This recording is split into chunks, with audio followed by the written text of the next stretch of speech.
What's up guys and welcome. You are watching Fazi Fitness. So guys, channel membership is now live. Link is in the description and the first comment. Do check it out. That would really help support the channel. So let's start this video with Rubiel Mosquera aka Nexilla. So from being one of the biggest disappointment last year and making people lose all the hope for him because he skipped so many shows, one after another, starting with the Arnold Ohio all the way to the European tour. He did only one show, and that was Dubai Pro last year. And from that to becoming one of the biggest sensations and the bodybuilding star one more time in 2025. This has been such a great inspirational story for all of us. So him winning Italy Pro, that wasn't as big of a deal because he was simply way too big and too powerful for that entire lineup. But him demolishing the entire competition at his next show, which was Portugal Pro, especially beating a guy like Nathan Digesha, that really put him on the map one more time. And he's gonna continue to gain the hype all the way till the Olympia this year. And we have already seen some of his comparisons with the mutant Nick Walker, but their comparison in person, that is gonna be something else, because it is gonna be the battle of the freaks. And yes, I know Rubiel and Nick, they are on two different levels, but still, watching these two biggest freaks of bodybuilding at the moment standing next to each other, that is gonna be something. Now one thing is very certain, that Rubiel is probably gonna get one of the biggest cheer from the crowd at this year's Mr. Olympia. But we sincerely hope that he doesn't become a similar case like Behrouz Tabani, because if you guys remember, he was supposed to compete at the Arnold Ohio last year and he was having some difficulty getting his US visa. So hopefully this time his team will be working super hard in that regard. So the one thing that we saw with Rubiel this year is that the man continues to get better and better the longer he diets. And that is what we saw from Italy Pro to Portugal Pro, which was undoubtedly the best look of his career so far. So he showcased an insane amount of detail for someone who weighs 290 pounds on the stage and who has that much muscle mass. So apart from the legs from the front, which doesn't have a lot of separation, which is mainly because of his genetics, everything else was pretty much there. He has got that amazing midsection control on the stage. And not only that, he can pull a very nice vacuum. He has deep abs, and it's a high probability that we are never gonna see Rubiel with the most separated legs. That's just how his genetics are. But the man has got too much of a wow factor and a freak factor to rattle some of the biggest names at his Olympia debut. So what do you guys think? Can Rubiel crack top 10 at his Olympia debut on his first try? Let's have a look at just over 12 weeks out physique update from 2019 Mr. Olympia champion Brendan Carey. Now we know he isn't one of those people who is on the radar for potential top 6 at this upcoming Mr. Olympia because he dropped down to 9th place at the Olympia last year. But the kind of size and the kind of condition that Brendan is holding on to with another 12 weeks to go, and the way he showed up for this year's Arnold Ohio, that is indicative of only one thing, that the man is gonna be way better this time around compared to what we saw last year and probably what he brought at this past Arnold Ohio, which was one of his best looks in the recent past. And we know Brendan isn't one of those guys who likes to talk big game leading into the show. But the way this guy is looking right now, the way he showed up for the Battle of the Olympia video, do not doubt him, because I 100% think that Brendan is 100% gonna move up from that 9th place, probably back into that first call out. So this has probably the best Brendan has looked during his off season in a long time.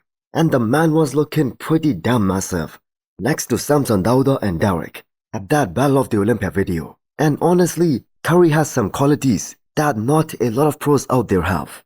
The man still looks very round, very 3D, with great full muscle bellies, especially in the upper half.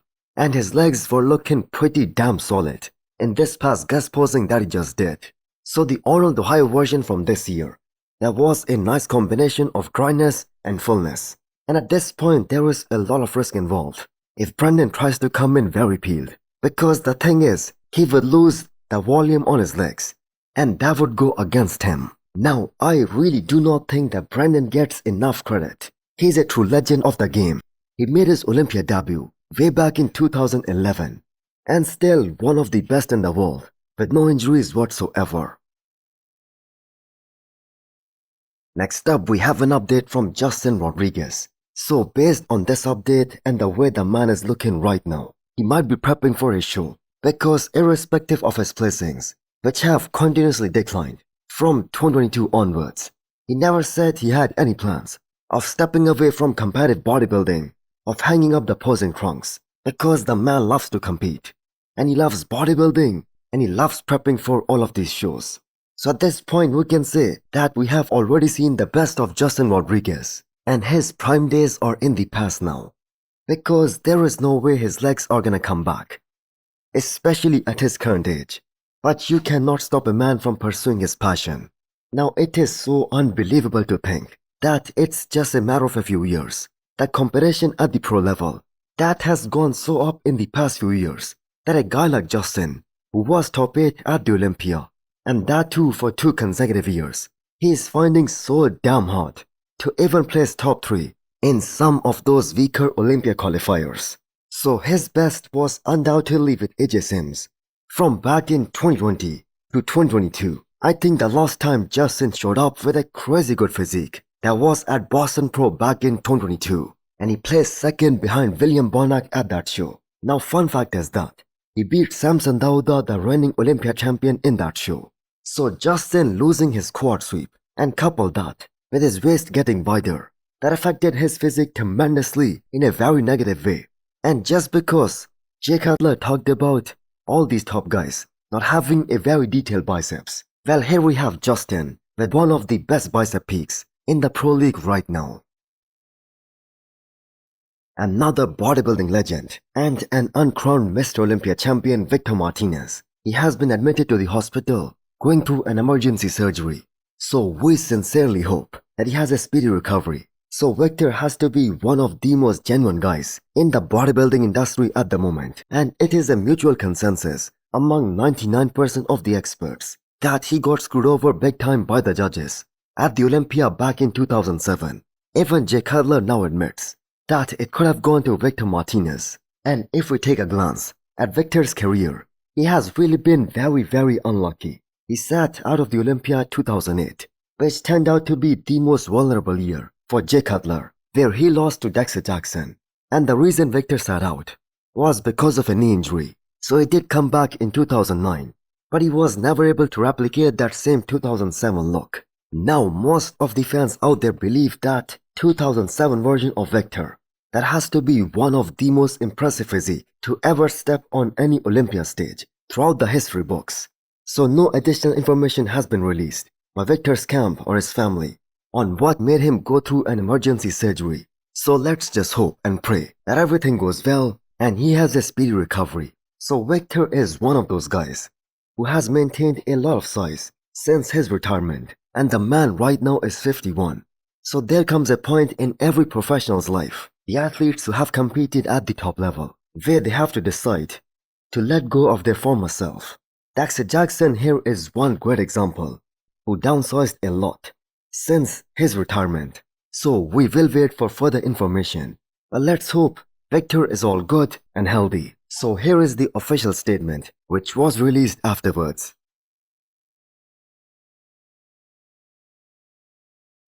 Next up, we have an update from Marcelo aka Horsemdi. Most importantly, that was this video of him weighing himself around 104 kgs. So he also left a hint that he might step on the stage once again, and him staying this close to his weight limit, that means he's definitely onto something. But regarding the rumors that he's gonna compete at the Muscle Contest Brazil, which is happening this weekend, that is simply not possible, because the official competitors list that has already been out, and Horse's name wasn't on that list. And the new rule says that you have to put your name a week before the list goes out. And we did saw this happen to Nathan Viesha, who was merely an hour late from the deadline, and he wasn't allowed to compete. And honestly, with the kind of talent that is gonna show up at the muscle contest, some of the best physiques from Brazil, they're gonna be there. Like we have Livinho Pro from Brazil, who is probably one of the most impressive and amazing looking physique who is yet to qualify for the Olympia. And if Horse MD does show up here, Livinho Pro with such a small waistline and amazing aesthetics, with those huge bubbly quads, he's gonna expose the hell out of Horse MD in almost every single shot. And he's gonna make it look like that Horse MD doesn't even belong in classic physique. But the rulebook says Horse MD cannot compete at this show. But the man is definitely staying sharp. So let's see what show he goes for next. So hit the thumbs up button if you liked the video and smash the subscribe button if you wanna come back for more. Thanks for watching.